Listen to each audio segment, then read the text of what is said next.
Olá, recebam as boas-vindas do Cotidianamente, este programa da TV Cidade, canal 14 da NET. O Cotidianamente é um programa que traz a saúde mental além das paredes dos consultórios dos médicos, dos terapeutas, dos psicólogos.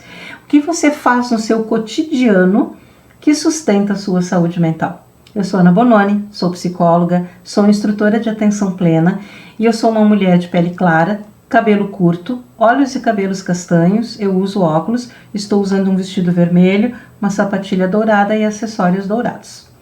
E hoje, pessoal, eu trouxe uma pessoa aqui para falar com a gente sobre programação neurolinguística e hipnose. Então eu quero apresentar para vocês a minha amiga, uma pessoa que eu reencontrei depois de muitos anos, né? Depois de várias transformações minhas, da Fábio, a gente se reencontrou num outro momento de vida agora, né? Que está fazendo sentido para as duas, né? E que continue assim. E então eu apresento para vocês Fabiana Biasoli.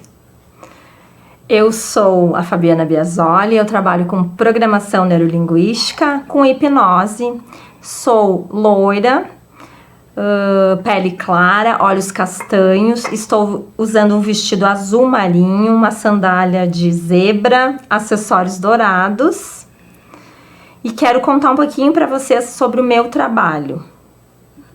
Então, a hipnose é uma técnica que ela é usada já faz muitos anos, né, Ana? É uma técnica onde a gente acessa memórias da nossa mente inconsciente.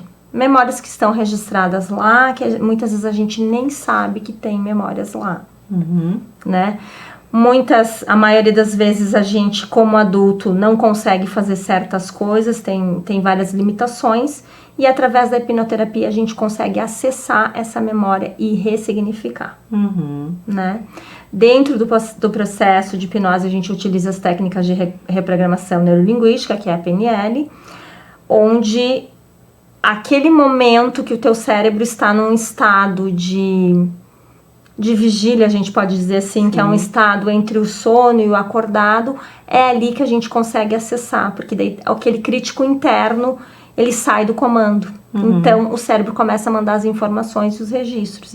E a programação neurolinguística é através dos comandos, né, das frases, das falas, da condução, que a gente consegue fazer o processo de ressignificação. Legal, sabe, Fábio, que eu também, né, pessoal, não sei se eu comentei com vocês aí, mas eu também tenho formação em programação neurolinguística e eu fiz isso, e eu costumo dizer que eu fiz isso na época que vocês nem tinham feito o plano reencarnatório de vocês ainda, porque foi em 96, né, em 96, em São Paulo, com o Dr. Alan Santos, que em breve vai estar aqui com a gente também, né, e a gente tinha um pouco de hipnose ali naquele processo, né, mas naquela época o Alan sempre dizia, olha, não, na verdade, hipnose somente profissionais da saúde, médicos, dentistas, tá, nem dei bola pra isso, né? E depois, quando eu entrei pra faculdade de psicologia, e aí eu, paralelo à faculdade, eu estudava psicanálise numa escola de psicanálise, eu comecei a descobrir sobre as histéricas de Freud, né? Isso. E aí, então, gente, deixa eu contar, posso contar um pouquinho? Claro! Tá, então assim, gente, assim, ó, o Freud, ele era médico neurologista. Isso. Tá? Então ele começa a trabalhar com Charcot e ele começa a trabalhar com mulheres num hospital que eram mulheres que, por exemplo, não enxergavam mais, mas eles faziam os exames e não tinha absolutamente nenhum problema com a visão delas. Elas não conseguiam caminhar, eles espetavam coisas nas pernas e elas não sentiam nada, mas elas não tinham nenhum problema físico. Então a Freud começa a trabalhar com elas nesta questão da hipnose. Isso. E consegue descobrir que o quanto que aqueles fatos que estavam acontecendo com elas, eles eram muito mais emocionais. Muito mais não, eles eram totalmente emocionais. Porque elas não tinham razão para estar cegas, elas não tinham razão para não caminhar, né? Até que chega num momento que Freud larga a hipnose e ele vai para a escuta, que é um momento que uma das suas histéricas, como a gente diz, quando ele coloca a mão sobre ela para induzir a hipnose, ela faz assim, me deixe falar. Exato. Que aí ele vem, aí que começou então o Talking Cure, que é a cura pela fala, né? Isso. E Fábio, uma coisa que eu estava conversando com uma pessoa hoje de manhã, Tudo é hipnose, na verdade, né? Eu ia te falar isso. Então, só um ganchinho adendo ali, quando você fala do Charcot, é uma técnica da hipnose não verbal. Nós utilizamos essa técnica, né? Tu usa de Milton Erickson? Sim, eu uso de Milton Erickson. Eu uso a hipnose... Eu uso a hipnose não verbal também, e eu uso a hipnose clínica. Mas a ericksoniana, ela é muito eficaz. Era a ericksoniana que eu aprendi, é muito eficaz, que eu aprendi quando eu fiz a formação. E aí, voltando sobre a hipnose, nós estamos em efeito hipnótico o tempo inteiro. Quando a gente está assistindo um filme, quando a gente está dirigindo, né? Quando a gente está aqui, nesse momento, né? A gente está em estado de rapport, a gente já está em hipnose. Então, assim, o que as pessoas têm muitas dúvidas, né? Vai descobrir meus segredos. Não é nada disso. A gente está em estado hipnótico o tempo inteiro, né? Lendo um livro, porque tu entra, né? Tu mergulha naquilo. Quando tu tá vendo um filme, tu tá sofrendo, tu tá sentindo, tu tá chorando, tu entra no personagem. Tu está em estado hipnótico. Hipnótico, exatamente. Isso. Você está assistindo um telejornal e está ali ficando com raiva ou com emoção. Você está em estado hipnótico. Né? Tá, exatamente. Tu tá absorvendo as dores daquela pessoa, a raiva. Tudo isso, exatamente. E isso que ela fala a respeito desse sono de vigília, que é bem isso, né? Que é aquele quando tu tá quase pegando sono, ou quando tu acorda de manhã e diz, meu Deus, só mais 5 minutos, por favor. Desculpa, que é aquele momento que tu tá com ondas cerebrais apropriadas para isso, exatamente, né? Exatamente, que o nosso cérebro libera essas ondas, né? Ondas alfas, onde a gente fica com tá mais suscetível, né? Isso. Então é ali que a gente consegue entrar e fazer uma nova programação, né? Sabe que hoje de manhã uma pessoa me disse assim, ó, eu tenho medo de fazer hipnose, porque imagina eu acordar no outro dia e não saber o que foi que eu fiz lá, né? Ele disse assim, mas não necessariamente, porque assim, a hipnose ela traz essa coisa meio caracterizada, né? Isso. Tem muito tabu ainda, as pessoas acham que vão perder a consciência. Você é um sapo. Isso é hipnose de palco, né? Não, a pessoa fica ela fica completamente consciente, ela sabe onde ela tá, ela sabe o que ela tá fazendo, e se ela não gostar do processo de condução, ela não vai ir, ela vai parar tudo. Não vai. E por que funciona? Funciona quando a pessoa tá disposta, quando a pessoa te autoriza. Aberta. Exatamente. Porque se a pessoa não te autoriza, não tem como, né? Às vezes tem ganhos secundários com aquela situação, com aquele problema, e aí tu acaba não acessando. Isso. Né? Sabe que na época que eu fiz a minha formação, tinha uma pessoa que era meu terapeuta na época e que, inclusive, eu fui fazer a mesma formação que ele, né? E ele comentando com a gente uma vez que ele estava indo num ônibus, indo para Ubatuba, que era o local onde a gente fazia a formação, e duas senhorinhas no banco de trás estavam falando sobre as doenças dela. Você sabe quando as pessoas começam a competir para ver quem é mais doente? Sim. Para quem já sofreu mais na vida? Isso. Né? E eu nunca esperei para chegar para ver quem é que foi pro pódio, né? Mas tem aquelas brincadeiras, né? Mas tu não sabe o que eu passei. Isso. E aí o que ele fez, Fábio? Olha só. Ele disse assim, eu resolvi ficar totalmente atento ao que elas estavam falando. Porque se eu durmo, aquilo entra na minha mente. Eu entro num estado hipnótico e aquilo vai entrando sem filtro para mim. Exatamente. Excelente colocação. Por isso que a gente também tem que ter cuidado com quem que a gente vai fazer o processo. Porque tu tá, sim, num estado mais suscetível e aí conforme a condução, conforme o que a pessoa te falar, né? Isso. Então tem que ter muito cuidado com o profissional, né? E quando a gente está nesses estados, tanto que as meditações são antes de dormir, antes de acordar, porque o nosso cérebro, ele está mais, né? Ele está naquele estado propenso. Que são justamente as ondas cerebrais que uma criança está desde o nascimento até aproximadamente seus 6 ou 7 anos, né? Isso aí. Eu estava conversando vindo pra cá, né? Porque as crianças, né, eles não têm esse filtro. Não. Então, por quê? Até os 7, né, existem vários estudos, cada escritor defende, né, eu sigo a linha do meu professor, que foi a pessoa que eu comecei a fazer o treinamento. Ele tem uma linha que ele criou, né, que se chama comunicação generativa, que foi um método que ele desenvolveu através de todo o conhecimento dele, né, o nome dele é Marcos Brasil Moraes, e segundo os estudos e o que ele nos passou, até o 7 a gente aprende, do 7 para cima a gente repete. Então seria a primeira infância. Então, é lá na infância que a gente aprendeu a falar, comer, se comunicar. Mas lá também a gente aprendeu a ter medo, a gente aprendeu a se sentir inseguro, né? Porque antigamente os nossos pais não faziam terapia, né? Eu sou de uma geração, já nossos avós, tenho 50 anos, né? Então a gente tinha aquele reforço negativo, mas não era por mal. Eles diziam, tu não vai fazer nada certo, não, mas não era por mal, era pra ver se tu virava uma chave, né? E isso ficou na mente daquela pessoa, e quando adulto ele traz essas falas, eu não sei fazer nada certo, né?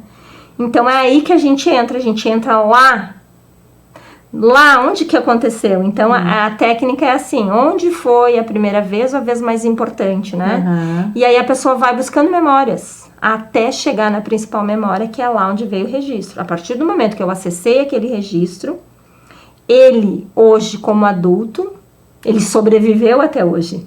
Então ele tem condições de levar todos os recursos para aquela criança. E ainda mostrar quem ele é hoje. Exato. E que ela é apenas uma criança, ela não está mais lá. O processo, Ana, ele é transformador, ele é lindíssimo, é um processo de cura constante, assim. Não tem uma sessão, assim, que não tenha movimento, né? Tu sabe, Fábio, que essa pessoa que eu estava conversando hoje de manhã, ela disse que ela tinha se informado com uma pessoa que disse assim, não, eu vou te levar nos 7 anos, porque é lá nos 7 anos que tudo aconteceu. Eu disse, não, calma, muita hora nessa calma. Né? Do 0 ao 7. E depois, como você falou, quando se faz esse processo, e se a pessoa te disser, aí começou nos 15, ok, talvez tenha começado antes, né, Fábio? Sim. Mas até onde ela consegue sustentar que tem essa lembrança, é ali. Isso, quando ela te conta começou nos 15, ela tem isso no racional, ela tem essa lembrança. E aí o que a gente faz? Mas antes dos 15, né? Antes dos 15, quando foi a primeira vez? Ela vai buscar uma outra memória, talvez com 10, talvez com 8. E a gente continua na caminhada. Até que eu peça para ela quando foi a primeira vez. E quando ela trouxer essa memória, a gente ainda fala de novo. É realmente aqui, com tantos anos, enfim, que aconteceu isso? E a mente vai te dizer. Se a mente disser que não pode ir para trás. A gente consegue acessar memórias do ventre da mãe, a gente consegue acessar tudo. E é um processo subjetivo. E ele não deixa de ser uma regressão, de certa forma. Sim, é regressão na vida presente, né? Na vida presente. Porque a programação neurolinguística, ela tem isso, né? Ela te leva para o passado, ela te leva para o futuro, ela te leva para o presente. Porque o nosso cérebro, ele não sabe. Se tu for acessar uma memória triste, tu volta nessa memória agora, aqui, agora, e tu chora e tu sente aquela dor. Então, o nosso cérebro não tem esse discernimento que foi lá ou foi aqui. Para ele é o aqui e agora. É sempre no presente, né? Sempre no presente. Sempre no presente. Por isso, inclusive, que a gente ensina as técnicas de cocriação no aqui e agora, no presente, né? Realmente, assim, se você estiver jogando tênis, você vai irrigar algumas áreas cerebrais. Se depois você sai dali e você vai fazer tipo uma ressonância, lembrando que estava jogando tênis, vão sair ativadas as mesmas áreas cerebrais. Irrigadas, né? Isso. Isso já deve ser uma proposta para uma médica. Eu disse, aproveita que tu é médica e vai lá, te bota lá. Isso. Pensando algo, uma atividade que tu faz, uma natação e tal, traz para nós aqui, não. Gostei da ideia. Sim. Porque é isso que acontece, né, Fábio? A tua mente, ela não sabe, ela não tem condições. Eu digo assim, a nossa mente é extremamente inteligente e bem burrinha. Ao mesmo tempo, sim, porque eu sempre digo, a mente mente. Mente. O tempo todo. Sim. Né? Tinha uma amiga que dizia, mente que mente constantemente. Isso. Porque ela não sabe se tu tá fingindo. Isso, Ela não vai dizer, nem vou me mexer, a Fábio tá fingindo. Não sabe. Ela não sabe. E aí vem as histórias que a gente conta, né? As historinhas que nós contamos pra gente. Se eu começar a contar a história de vitimismo e nada deu certo, ok, eu vou acreditar. Então, onde que a programação neurolinguística entra? Nessa questão. E será que essa história que tu tá contando é verdade? Né? Eu fiz um trabalho com uma menina que ela veio falar sobre a questão financeira. Aí a gente começa a perguntar, tá, tu tem dívida? Não. Quanto que tu faz de dinheiro e tal, e fui colocando tudo isso pra ela, e eu falei, e o teu problema realmente é financeiro? Então tu entende que a gente conta uma história. E outra coisa, né, que me chama muita atenção ao longo desses meus processos, que cada um me procura por alguma coisa, financeiro, autoestima, cada um tem uma coisinha que ele inicia o processo. E quando a gente vai começar a investigar, 90% é relacionamento amoroso. Porque o que acontece? Se tu não estiver bem com o teu relacionamento amoroso, ele vai te atrapalhar na tua questão financeira, no teu progresso em termos de estudo, no teu processo de emagrecimento, tudo, porque um puxa para um lado e o outro puxa para o outro, né? Então, é incrível, assim, tu começa um processo de emagrecimento, às vezes a pessoa precisa fechar uma empresa. Às vezes tu começa um processo de aumentar faturamento de empresa, ela precisa se acertar com a irmã, com o pai, com a mãe, então tudo é interligado, né? Eu tive uma experiência assim também recentemente de uma pessoa que veio trabalhar comigo por não conseguir seguir uma dieta e nem uma atividade física. E no fim a gente foi parar na insatisfação dela com a profissão e ela tá fazendo movimentos para mudar. Exatamente. Né? Porque aquilo ali é um peso na vida dela, né? Então, assim, a gente fala, eu quero tal coisa, mas o que essa tal coisa representa pra ti? Aonde que tu vai chegar? E tu mesmo que quer? Ou tu quer o desejo de outra pessoa? Exatamente. Né? Agora eu tô fazendo um processo com uma menina que quer passar nas provas de banco CPA. Ok, mas isso aqui é um passaporte, eu sempre digo, isso aqui é o teu passaporte para chegar aonde? E a gente percebeu que ela quer ser dona de uma loja, ela tinha uma loja no passado. Mas na verdade o grande desejo dela é voltar a ter a loja, só que para voltar a ter a loja ela precisa ter um emprego que possa dar essa segurança para ela, entende? Então é isso. E sempre olhar para o processo. São pequenas metas que ela precisa para chegar lá. Mas quando ela me procurou foi para passar na prova. Mas aí a gente foi investigar. Mas tu quer realmente trabalhar no banco? Tu realmente quer ter lalalala? E aí ela disse, não, eu quero voltar a ter minha loja. E aí entra todo o processo de autoestima, de autoconfiança. Quando chega nisso, né? É lindo, é encantador, assim. É um processo maravilhoso. Então a nossa mente é aquelas histórias que a gente conta pra gente. Né? Qual é a história que tu tá contando hoje? Porque nunca é a história que tem por trás da história. E segundo, essa técnica que eu utilizo, que o Marcos fez, ela é uma técnica onde existe uma criança que não te autoriza a fazer tal coisa. Então aquela criança interior, ela te protege, né? Ela te protege, então ela não deixa tu fazer. Tu não consegue passar no concurso, mas o que aconteceu lá atrás? Lá atrás eu fiz alguma coisa na escola e fui me chamar a atenção. Eu tenho uma história muito legal que eu gosto de contar, que era assim, a menina, como adulta, sempre dizia que ela não conseguia passar, que ela era burra, que ela não dava conta e tudo mais. E a gente acessou uma memória na escola, naquele tempo era o ditado.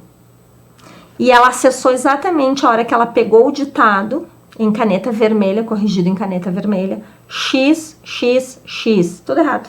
O que aquela menina registrou naquele momento? Eu não sei nada, eu sou uma burra. E eu carrego isso e eu repito essas histórias. E aí o que a gente faz? A gente volta lá naquela menina e ressignifica, né? E ela cresce. E aí, olha o fantástico da nossa mente, eu vou pegar uma história de recurso dela, um momento que ela estava muito feliz, um momento que ela estava realizada, e aí a gente leva esse adulto, esse recurso para aquela criança. Então, olha, eu me arrepio, porque o processo, ele é transformador, é um momento de cura, é lindo. E, Fábio, eu estava aqui te escutando e sabe que passou um filme assim de toda a minha formação? Como a formação em neurolinguística é uma coisa que fica muito marcada na vida da gente, né? Muito, muito. E quem sabe essa comunicação, né, Ana? Quem sabe se comunicar, porque o nosso não verbal, ele fala o tempo inteiro. Muitas vezes a pessoa tá te dizendo que sim, mas tu tá vendo o corpo dela, tu tá te dizendo que não, né? Então, essa comunicação, ela é fantástica. E tu sabe, se tu souber usar a PNL, tu tem resultados muito mais assertivos. Eu uso muito com meu filho. Até porque quando tu começa a fazer qualquer trabalho de neurolinguística, na verdade tu tá ganhando um novo modelo mental. Isso, exatamente. E aí tu vai pensar sobre isso em qualquer área da tua vida. Qualquer área. Né? Eu me lembro esse terapeuta que eu te falei aí, né, das duas vovós atrás falando de doença. Ele trabalhava muito com empresas também, né? Sim. E às vezes os dirigentes das empresas diziam assim, não, mas tu não vai vir aqui para trabalhar com essa da vida pessoal deles, né? Ele dizia assim, é só a vida pessoal sim, deles. Porque ele vai ganhar um modelo mental. Isso. Quando ele estiver pensando nas tuas metas, nos teus objetivos, ele vai pensar daquela maneira. Isso, é somente a vida, claro. Né? Porque quem tá numa empresa que tá com esse modelo, ele vai entregar muito mais. Primeiro que ele tem que mudar, né, o mindset. Tem que mudar isso, porque às vezes a pessoa tá dentro da empresa e tem aquele pensamento. Eu fui contratada para fazer isso, mas não é isso. O que tem? Quanto mais tu entrega, mais tu recebe. Alguém tá te vendo ali, né? Alguém tá te vendo, alguma coisa tá acontecendo. Então é isso, é mudar esse modelo mental. Isso, e é muito bom, né? E a PNL, eu sou apaixonada, né? Sem falar em todas as técnicas, né? O pessoal usa no marketing, vendas, a gente sabe que tem muito gatilhos mentais, que se tu não usar de uma forma legal, tu acaba também, né, se beneficiando de algumas coisas.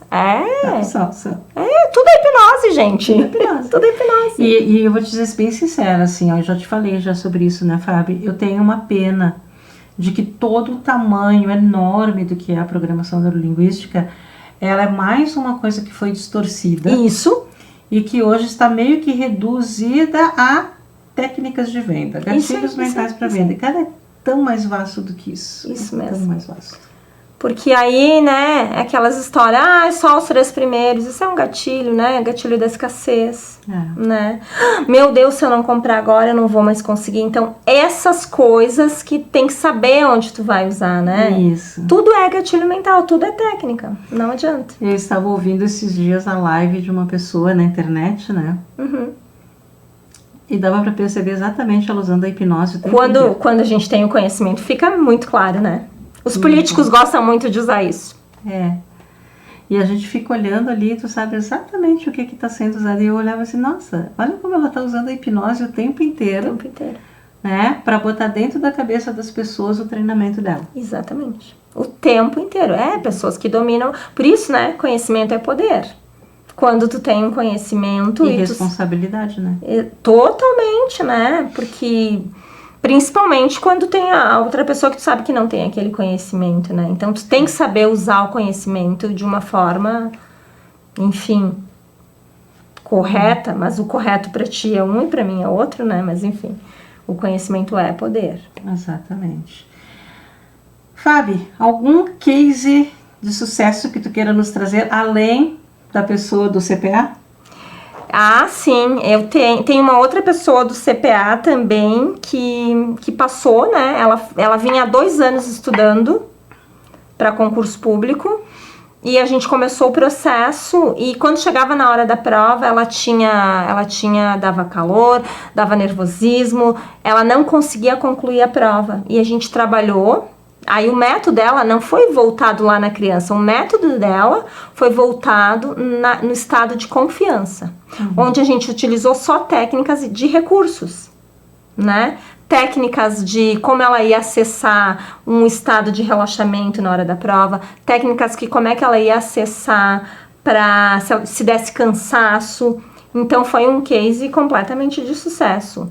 Eu tive em uma única sessão, uma menina que parou de roer unha, numa única sessão, né? Porque quando é coisa mais sutil, é rápido. Tive outro, assim, numa única sessão que ela tinha dificuldade para dirigir, ela conseguiu resolver, né? Porque, assim, se tu contar a história, tu vai dizer, mas o que isso tem a ver? Né? Eu vou te contar a história, ela acessou essa memória, tu vai dizer, mas nada a ver. Tem tudo a ver pra criança. O registro que ficou na criança, no emocional da criança, né? Exatamente. Então, são vários, Ana, são vários cases de sucesso, assim. E a criança, a infância é a idade mais importante, porque ela vai determinar a tua vida adulta. Exatamente. Né? Então, hoje os pais estão um pouco diferentes, né? A gente vê muitos pais, assim, legais. Ainda a gente vê reforçando o negativo, mas quanto mais positivo tu falar com teu filho, melhor, né? A gente vê. E também uma questão, assim, né, Fábio, de que os pais hoje estão diferentes. Sim. O único cuidado que tem que ter é que alguns estão indo para o extremo oposto. Que não, eu não faço nada que meu filho não queira. Isso. Ele tem que pedir tudo. Daí ele não. que tem que decidir tudo. E isso é tão assustador para a criança. Tão assustador. Porque o cérebro ele não está pronto, ele não está formado, né? Exato. Na verdade, assim, a habilidade de você fazer uma escolha e conseguir frear o teu impulso, ele só vai se fechar depois dos 21 anos de idade. Exatamente. Entende, gente? Então, assim, não dá para ir para esse extremo oposto. Isso é extremamente assustador para uma criança. Sabe? Assim, mas eu posso tudo, mas tudo mesmo? É demais para eles. A criança, né, ela já leva um tempo para se deslocar, de se sentir una com o meio, né? Isso. Logo que nasce, ela acha que a mãe é uma extensão dela, o quartinho é uma extensão dela. E ela precisa da ajuda do adulto para fazer essa separação. Isso aí. Aí você começa chega para essa criança e ainda diz assim, não, tu que decide. Você pode tudo. Não. Pode tudo. Não. É muito tudo tem que ter assustador. limite, né? Tudo tem que ter limite. É como diz o Gilmar Marcílio, que veio aqui esses dias, né? O caminho do meio, gente. É o caminho do meio, caminho do meio, né? Sempre o caminho do meio, né? O bom senso. Isso aí. E você tem atendido pais também nessa questão ou não? Sempre que a gente começa um trabalho para filho, Ana, tem que fazer com os pais antes. Não, eu digo o seguinte, se você tem pais que estão vindo para você, tipo, buscar uma orientação de como educar. Como lidar com o filho, sim. Tem. Não, assim, quando vem criança, sim, tem que ter o pai e a mãe. Tem que ser os pais, antes não tem como, né? Porque a criança... Tem que vir, não, isso sim, né? Imagina. Sim. Mas a minha pergunta era se tem essa demanda dos pais de procurarem para tentar que a sua linguagem hipnótica seja mais positiva do que negativa. A linguagem é assertiva, né? Para encerrar, vou deixar uma aqui para a gente conversar. Esses dias eu estava numa situação em que eu disse para as pessoas assim, que estavam naquele grupo. Quando você chega por um filho e você diz assim, enquanto eu estiver pagando as contas aqui em casa é do meu jeito, você está dizendo para o seu filho o quê? O dinheiro é mais importante do que você. E aí eu tive um pai que se revoltou com isso. Mas a questão é o seguinte, não é sobre tu deixar o teu filho fazer absolutamente tudo. É sobre você tentar sentar com ele, né, Fábio, e conversar sobre por que você quer isso. O que você pensou a respeito disso. Isso. Porque talvez as novas gerações, elas também têm coisas diferentes pra gente. Aí a gente, se ele te perguntar, mãe, por que tu tem que fazer, eu tenho que fazer desse jeito? Talvez tu responda, sei lá, na minha casa era assim. Olha só que coincidência ou não, né? Eu tenho um filho de 15. E ontem ele pediu pra mim, por que tu deixa o pano da pia na ponta da pia? E eu, não sei. Peraí, me mostra como que é esse pano na ponta da pia. Porque isso também, o mapa não é o território. Tipo, como tu tá vendo, não é? Aí eu fui lá e o pano tava aqui assim, ó. Ele não tava, na minha entendimento, ele tava na ponta da pia caída. Daí eu fui lá olhar. Só que ele coloca o pano mais assim pro lado de lá. Eu disse, então, filho, vamos fazer o seguinte, fala pra mim. Como que tu pode colocar o pano mais pra lá? Só mudou a fala, por quê? Eu digo, não sei, eu nem sabia que eu deixava o pano na ponta da pia, tu entendeu? E a tua mãe deixa? Não sei, agora tem que olhar. Olha a curiosidade, né? Sim, porque geralmente a gente repete. A Fábio vai voltar pra nos contar, tá? Vou lá ver como é que a minha mãe deixa chupando. E sim, a gente repete padrão e nem sabe o que tá fazendo. E isso é hipnose, Isso é. né? Sim, porque a gente aprendeu deles, Aprendeu né? e não questiona, né? Isso, simplesmente faz. Uma vez uma pessoa me perguntou assim, tu não tem arroz branco? Não, aqui em casa é só parboilizado. Eu disse, por que tu usa assim? Eu parei, eu disse, não sei, minha mãe sempre fez isso. E por que tu usa o branco? Ele parou e me olhou. Não sei, a minha mãe sempre comprou o branco. Isso. Tudo é hipnose, E a gente gente. não questiona, né? É muito legal. E que bom que hoje a gente tem essa prerrogativa de poder olhar as coisas de fora e dizer, não, só um pouquinho, deixa eu olhar com cuidado o que é esse pano na pia, afinal de contas, Isso, né? E aí eu olhei pra ele e entendi, aquele pano foi uma vida inteira que aquele pano ficou daquele jeito. E eu disse pra ele, a partir do momento que tu pontuou isso pra mim, tu pode ter certeza que esse pano não vai mais ficar ali. Sim. Porque às vezes a gente não tem essa linguagem com os nossos filhos. Exato. Não faz mais isso, não deixa mais o calçado ali. Por que eu não posso deixar ali? Faz ele entender, né? Sim, tem que ter um entendimento antes de chegar. Eu não pode dizer não pro filho. Pode, desde que você faça com que ele entenda o porquê. E isso vai treinar a habilidade dessa criança de lidar com a frustração. Isso. Né? Ou seja, tudo é hipnose. Hipnose. Fábio, muito obrigada, eu querida. Eu te agradeço, Ana. Né? Vamos agradecer a Fábio aqui, que ela venha outras vezes, né? Aham. Obrigada. Então tá bom. Obrigada, gente. Até a próxima, Cotidianamente.